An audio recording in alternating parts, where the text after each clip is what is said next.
Bonjour à tous, nous voici réunis donc pour la lecture linéaire numéro 4 dans le parcours Alchimie poétique, la boue et l'or. En introduction, il faudra présenter Rimbaud. Rimbaud est un poète de la fin du XIXe siècle qui fait rentrer la poésie après Baudelaire dans la modernité. Le poème Vénus Anadyomène est extrait des Cahiers de Douai. Les Cahiers de Douai sont les poèmes de jeunesse de Rimbaud. Rimbaud ayant écrit l'essentiel de ses poèmes entre 17 et 20 ans. À 20 ans, il s'arrête d'écrire. C'est un poète qui a énormément choqué la morale de par sa vie dissolue et par ses écrits. Ce poème est un sonnet, il est composé de 2 quatrains, 2 tercets, et c'est un sonnet parodique. Rimbaud parodie toutes les représentations que l'on a habituellement de Vénus, Vénus étant chez les Romains la déesse de la beauté et de l'amour. Anadyomède est un adjectif qui signifie sortie de l'eau, née des flots. Vous pouvez penser au tableau de Botticelli qui représente la naissance de Vénus, où on voit Vénus nue sur une coquille Saint-Jacques. Et donc, ce tableau, depuis le XVIe siècle, incarne l'idéal féminin de la beauté. Rimbaud parodie également le mouvement parnassien. Donc le mouvement parnassien, c'est le mouvement de l'art pour l'art. De nombreux poètes estiment, après Baudelaire, que le poème doit être une sorte d'écrin, un bijou, et doit être magnifiquement ciselé comme une sorte de pierre précieuse. Bien entendu, Rimbaud, ici, nous présente l'inverse d'une beauté. En termes de problématique, il s'agira donc de se demander comment est-ce que le poète parodie ce motif de la beauté et s'amuse avec son lecteur. Pour cela, il y a 2 mouvements qui correspondent, alors pour le premier mouvement, aux 3 premières strophes, c'est-à-dire la première phrase, et qui est une sorte de zoom progressif sur le corps de cette femme qui nous est décrite, et le deuxième mouvement, qui concerne la dernière strophe, et la chute du sonnet, avec une volonté très nette de la part de l'auteur de choquer. Voilà, nous rentrons donc dans le premier mouvement qui concerne les 3 premières strophes. Il ne faudrait pas oublier le titre. Donc le titre du poème, c'est Vénus Anadyomène, pardon. C'est un adjectif savant issu du grec qui signifie qui sort de l'eau, né des flots.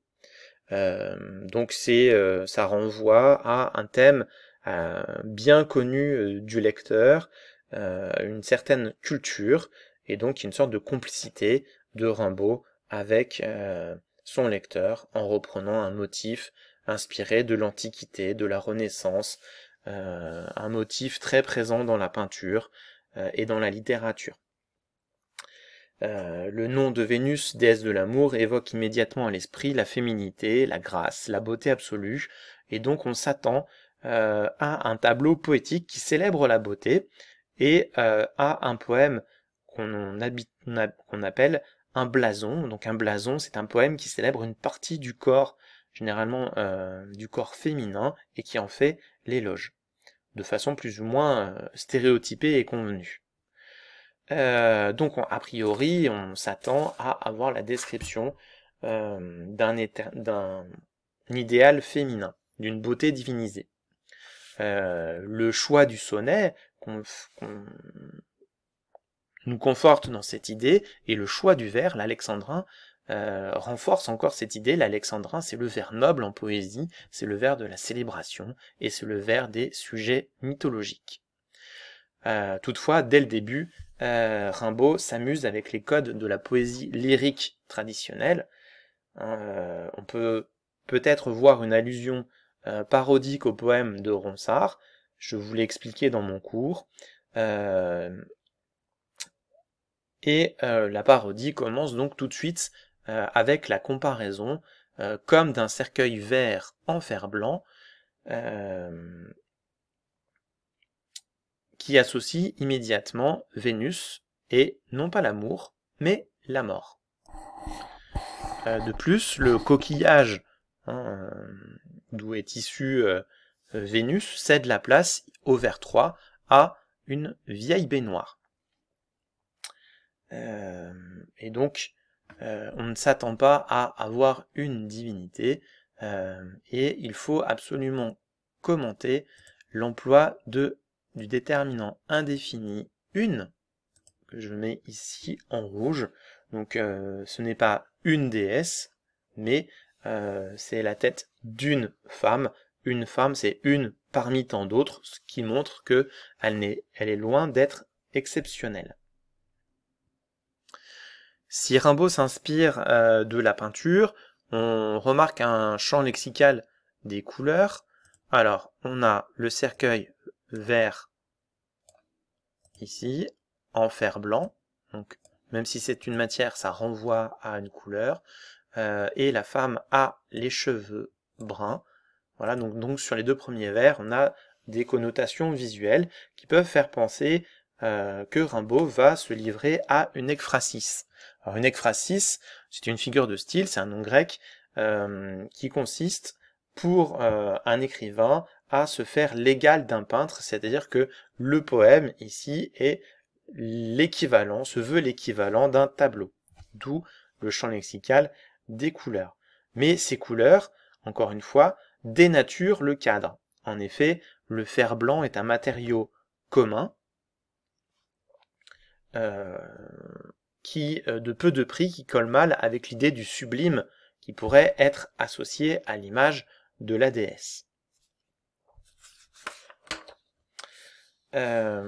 Sur la dimension parodique, tout de suite sur cette première strophe, il faudrait voir que Rimbaud ne respecte pas les codes du sonnet, puisque normalement dans un quatrain, on a des rimes embrassées, A, B, B, A. Or ici, tête, que je vous mets ici, rime avec bête, et donc on a des rimes croisées. Donc Rimbaud ne respecte pas la tradition poétique sur la disposition des rimes. Sur le deuxième quatrain, normalement on est censé reprendre les mêmes rimes, d'accord? Donc on a A, B, B, A, on devrait avoir A, B, B, A. Or ici, on change de rime, on a une rime C, omoplate, plate, ressort et sort. La dimension parodique du poème se poursuit avec le rejet au vers 1. Donc, le rejet, c'est le mot « une tête ». Normalement, en poésie, le sens du vers, le sens est censé être contenu sur un vers. Ici, on a une comparaison comme d'un cercueil vert en fer blanc, une tête, c'est le sujet de la phrase, et on a le complément du nom au vers 2, donc on a une sorte de suspense, de mise en suspension du vers, et on est obligé d'aller au vers 2 pour avoir la suite. Alors pourquoi on appelle ça un rejet? Normalement on aurait dû avoir sur le premier vers comme d'un cercueil vert en fer blanc, et au vers 2, une tête de femme à cheveux bruns fortement pommadés. Voilà. Donc vous voyez que Rimbaud disloque l'unité de l'alexandrin, la façon traditionnelle de faire des vers. Donc une tête est séparée du complément du nom, et donc Rimbaud s'amuse avec son lecteur. Bon. Les cheveux bruns, je ne sais plus si je l'ai dit, mais dans la tradition, Vénus, dans les tableaux, est blonde. L'incarnation de la femme belle, c'est la femme blonde aux yeux bleus. Donc avec la couleur brune, déjà on s'éloigne du motif de l'idéal. Au vers 2, vous poursuivez votre description péjorative de la Vénus qui s'annonce.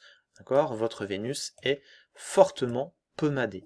Donc pommadée, ça veut dire qu'elle a mis du maquillage, et l'adverbe fortement montre que c'est un maquillage excessif. Donc on a une femme qui, dans la surcharge, hein, où normalement la Vénus est une beauté naturelle, et donc la question qu'on se demande c'est pourquoi est-ce que cette femme est autant maquillée? Est-ce que c'est pour cacher des défauts physiques? Et puis on peut quand même se poser la question de la femme très maquillée, trop maquillée, avec un maquillage tape à l'œil. Rimbaud ne fait-il pas allusion à l'image de la prostituée qui cherche à attirer l'attention? Donc le discrédit se poursuit donc avec le complément circonstanciel de lieu, une vieille baignoire. Donc on en a parlé, normalement on aurait dû avoir le coquillage.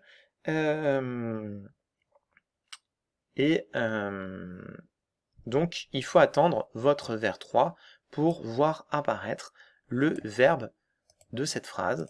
Donc le verbe, c'est le verbe émerger, sortir de l'eau. D'accord? Donc on a une femme dont on voit la tête apparaître. Et donc la structure de la phrase est un petit peu bizarre, hein. On a un complément circonstanciel de lieu qui, normalement, est antéposé au verbe, c'est-à-dire qu'il arrive avant le verbe, et il n'est pas après. Normalement, si on fait une phrase correcte en français, on aurait dû avoir une tête de femme émerge d'une vieille baignoire. Voilà. Alors, cette façon de construire le vers va mettre en évidence les deux adjectifs à la fin du vers. Donc, votre tête, elle est lente et bête. Alors, l'adjectif lente est bizarre parce que normalement on aurait dû avoir un adverbe. Elle émerge lentement et la tête est bête. Alors l'adjectif bête est assez bizarre lui aussi.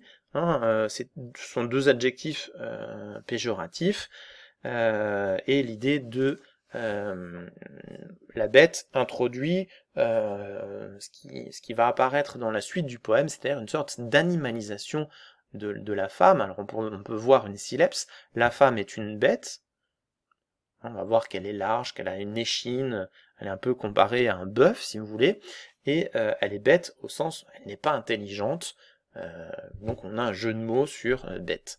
Vous voyez la rime tête, bête, c'est pas non plus en termes de exceptionnel en termes de richesse de rime.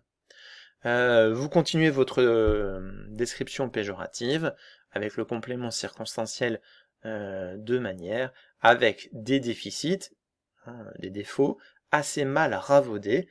Donc on a encore quelque chose de négatif sur assez mal ravaudé. Donc l'adjectif ravaudé évoque des travaux de maquillage médiocrement réalisés, hein.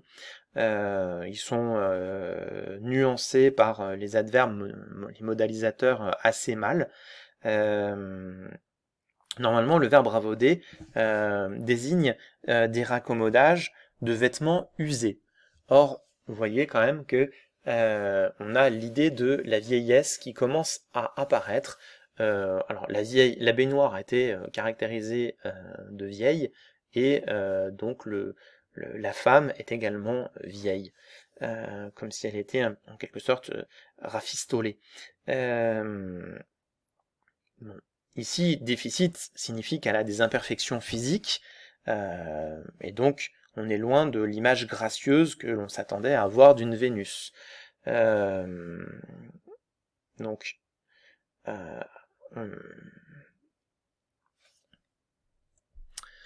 voilà, on passe donc au deuxième quatrain, qui poursuit la description péjorative de cette femme.